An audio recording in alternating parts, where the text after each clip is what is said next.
দেখ বাসায় দেখ, তোর জন্য রেডি করে রাখছি।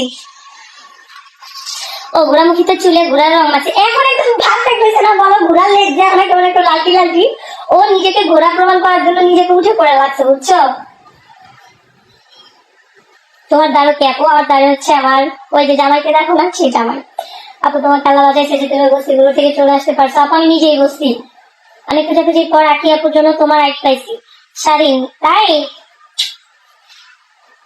আপু দাঁতলারে একটু ধুয়ে দেন। দাঁতলারে কি দেবো? যে ব্রাশ করে না দাঁতে থাকে ওপরে, ওইটা নিয়ে আবার চুম্মা দিতে আসে না, চুম্মা দিতে আসে। নোংরা পুরুষ রে। বেড়া মানুষ হবে নিট অ্যান্ড ক্লিন, বেড়া মানুষ হবে নিট অ্যান্ড ক্লিন। মুখ দিয়ে গন্ধ করবে, শরীর দিয়ে বডি স্প্রে গ্রান করবে, একদম সেই লেভেলে সুন্দর লাগবে।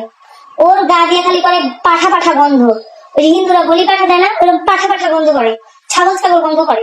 মুখ দিয়ে পেঁয়াজের গন্ধ করে, আর সিগারেট খায় ডারবি। তাহলে বুঝার টানে বাবা। কি কোয়ালিটিফুল, ও মাই গড। জয় ধর কান্দি, আপু কেমন আছো? ভালো আছি, তুমি কেমন আছো? তাই আল্লাহ বুঝতে পারছি, তাই আগে আল্লাহ বুঝতে পারছে, তাই আগে এমন বানাইছে মাকাল।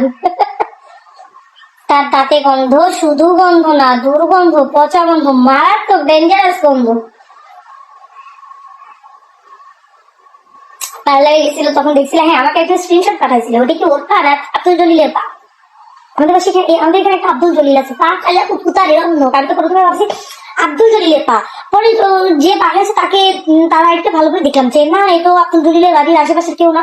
পরে দেখলাম লেখা ওখানে ঘোড়ামুখীর নাম, পরে আমি ক্লিয়ার হলাম যে ও আব্দুল জলিলের ছোট বোনের পা। তো এটা আঁকি কালো হলেও ঘোড়ামুখীর মতো ব্রণে ভরা ভরা না, মেকআপ দিয়ে ঢেকে রাখে। নীলা চৌধুরী আল্লাহ আর কোন দেখো তো কাইল্লা। হ্যাঁ এটা এটা ইগনোর করো, এটা মশার কামড়। দেখো তো আমি কাইল্লা, ঠিক আছে, আমার মুখের কোনো জায়গায় পাপ বেরিয়েছে কিনা। ওর তো মুখ ভর্তি পাপ, ওগুলো ওর পাপ কোনো দিক দিয়ে বের হয় না, মুখ দিয়ে বের হয় ওর পাপ। ওর সৌন্দর্য বড়ায় না, মুখ দিয়ে বের হয়। আমি সুন্দর সাদা নাজি কাইল্লানি বুঝকি।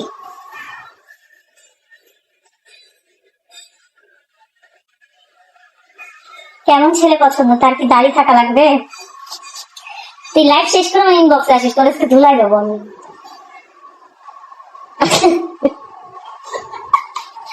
তোর কাছে ধুলাই দিব, লাইনে আছে যে ইনবক্সে আমার হোয়াটসঅ্যাপে আসবো। আচ্ছা দিশা শুধু আগে কি নিয়ে বলতে পারে, তোমাকে কেন পারে না? কারণ জানে আমি তো ল্যাংটা হবে না, আমি তো ল্যাংটা হয়ে লেগে যাবো ওর সাথে, একদম চুল ছিঁড়ে দেবো।